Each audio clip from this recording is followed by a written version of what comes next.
સુરતની અંદર ઘણા બધા વેપારી કનેક્ટ થયા છે. કેન્ટોન ફેરને લગતા ઘણા બધા અવેરનેસના વિડીયો આટલા ટાઈમથી હું શેર કરતો આવ્યો છું. બસ એટલું હજી બી કહેવા માંગુ છું કે તમારી પાસે પ્રોડક્ટ ફોકસ હોય, પ્રોડક્ટનું નોલેજ હોય તો કેન્ટોન ફેરમાં પહેલાથી થોડું એ પ્રમાણે પ્લાનિંગ કરીને જાજો.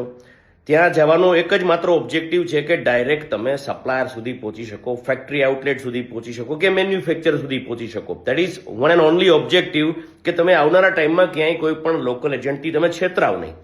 ત્યાં જવા લાખ 1.5 રૂપિયા ખર્ચો કરીને તમે જાતા હોય તો આટલું એક તકેદારી રાખવાની.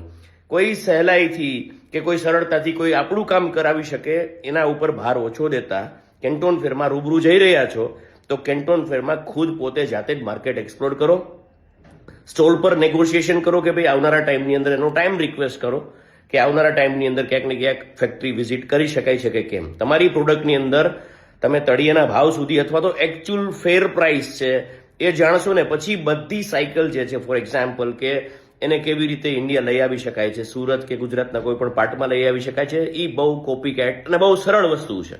મેઇન વસ્તુ છે કે આવડા મોટા સમંદરની અંદર આપણે ગમતું મોતી કેવી રીતે સિલેક્ટ કરી શકીએ છીએ, પાસ આઉટ કરી શકીએ છીએ. દેટ ઇઝ ઓનલી છે એ તમારા પ્રાઇઝિંગ છે. એટલે યોગ્ય સપ્લાયર શોધવો ને એ એક પેચીદો પ્રશ્ન છે, પણ એના માટે જ તમે જાઓ છો. એ કોઈ પ્રવાસ નથી કે કોઈ લેઝર ટ્રીપ નથી. કેન્ટોન ફેર દુનિયાનો સૌથી મોટામાં મોટો ટ્રેડ ફેર છે. એટલે આવનારા ટાઈમની અંદર ઘણા બધા લોકો ત્યાં આવશે તમારી સાથે. તો you need to make sure કે તમે યોગ્ય જગ્યાએ પહોંચો છો, યોગ્ય વ્યક્તિને મળો છો અને યોગ્ય ભાવને તમે પારખો છો. Thank you.